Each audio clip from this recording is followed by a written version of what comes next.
so comes an end to the year of 2021.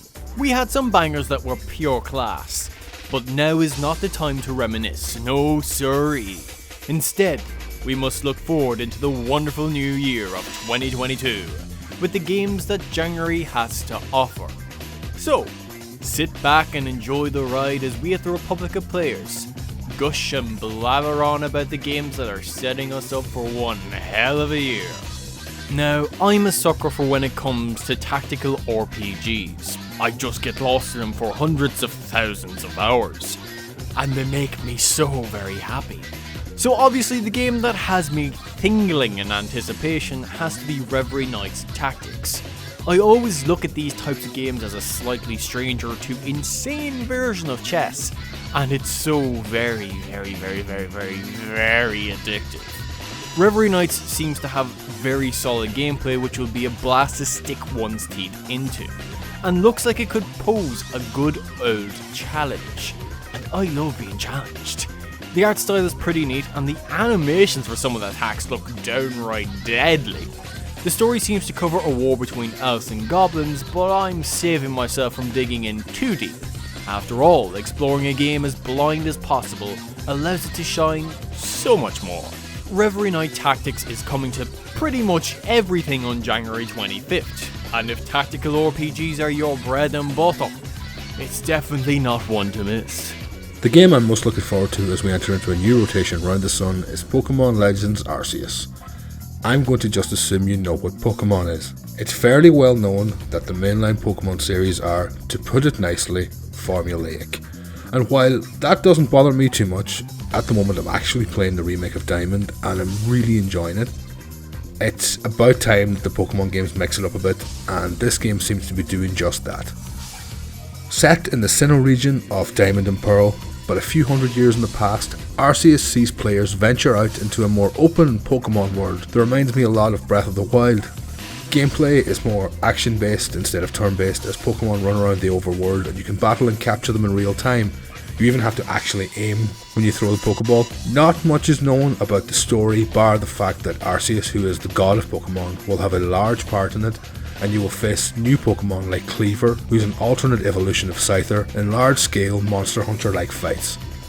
This is the most I've looked forward to a Pokemon game in a long time. I'm incredibly excited. Pokemon Legends Arceus launches January 28th on Nintendo Switch. Hey everybody, slightly hungover John here.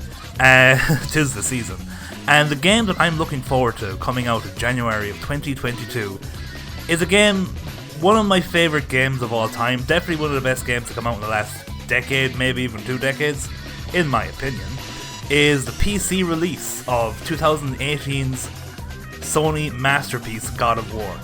I'm really looking forward to it because I just like the idea of the fact that it's now going to be on PC, and people who didn't have a PlayStation will finally get to play this absolutely phenomenal game. I mean, if you know, you know, but the story is fantastic.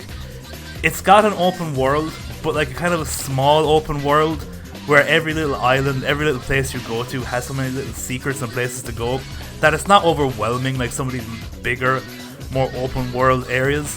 Got such great side stuff to do, like killing all the Valkyries, etc, etc.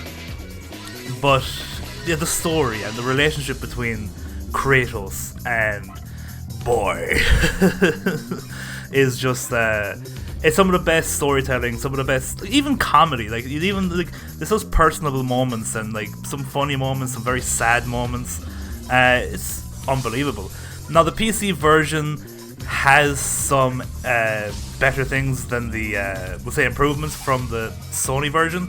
It has like unlocked frame rates, it has enhanced high fidelity graphics, higher resolution shadows, improved screen space reflections, NVIDIA DLSS and NVIDIA Reflex, built-in support for DualShock 4, which is understandable because it's a PlayStation game. It also comes with some free stuff. You get the Death Vow armor set, you get Exile's Guardians, you get bucklers, you get all sorts of shenanigans, you get some gear to show that you honed in on this PC version of the game.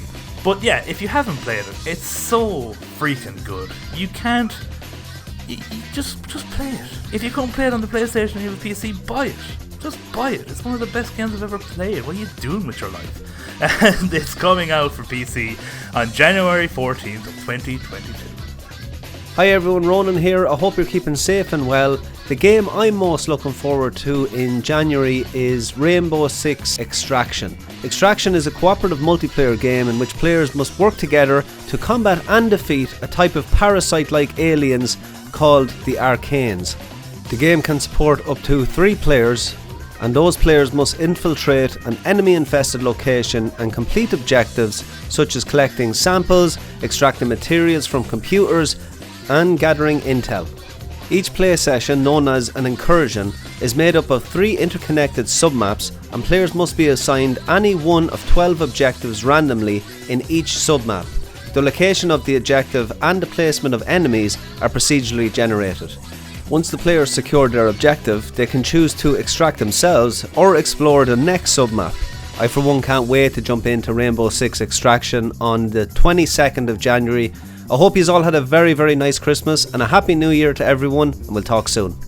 And that is the games that have us raring to go this year. Will you be picking up any of these games? Or is there some games we have missed that you're excited to kickstart your year with? Let us know in the comments down below. And if you like what you see, be sure to give us an old sub if you could. It'd be very much appreciated. And until next time guys, take her handy.